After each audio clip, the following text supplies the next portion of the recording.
Garcia, and I'm a film photographer. I've been photographing for about 7 or 8 years. I started off with digital, and then when I went to school, I signed up for the wrong class, the wrong photography class, and I signed up for the film, and I didn't know they were still doing darkroom printing or developing. I didn't know that was still a thing. Anyways, fast forward, I go stick with it because I loved it. I was like, man, that's so cool. I thought I only saw it in movies, and being able to go through the whole process of light and chemicals and shooting, developing, printing, learned it all from beginning to end.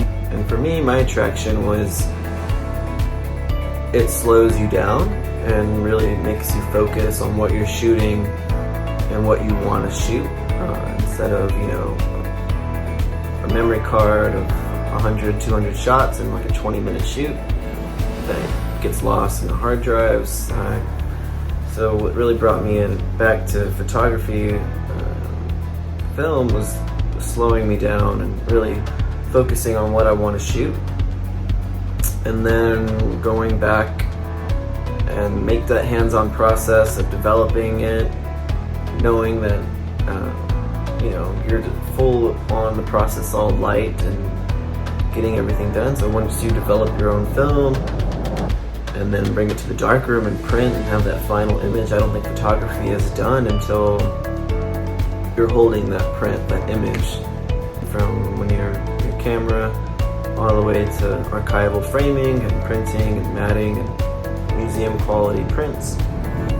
I loved it. I fell in love with the smell, the hands-on, having that final image of your work, manipulating light and getting that work to share with people, to hold on to, and those images will last hundreds of years preserved correctly. And I loved it. So I had a friend, after a while I had to take a break after school. I didn't have a darkroom anymore. I went back to digital photography, and then I started looking up alternative processes of photography like cyanotype, Van Dyke printing, stuff that didn't need a darkroom, which I love. This channel mainly focus on black and white film, printing and developing, but definitely there'll be videos about the alternative processes too. Fast forward, I get to a cousin who had a friend who had a storage room of her grandpa who passed, and had all his photography stuff, even this enlarger. And I was like, oh man, it's time again. So I got the enlarger going, bought all the chemicals and trays, and kind of just converted a room in my studio into my apartment into a studio. And once you have an enlarger and everything, the trays and chemicals, it's not that much. You can really get going, and hopefully this channel helps people that are getting into photography, the film process. I think this channel is meant to be creative, and people I just want to help with that are getting into film photography, that want to learn more and use. I think once you learn it the analog way, opens up so many avenues to do stuff even digitally.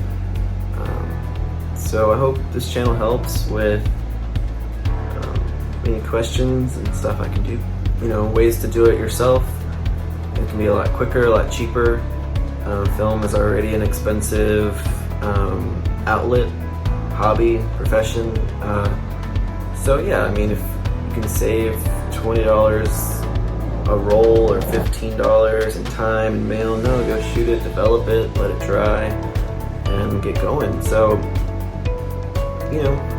shoot me ideas of what you want to see, and hopefully my knowledge of what I have can go a long way. And just thanks for joining, and I hope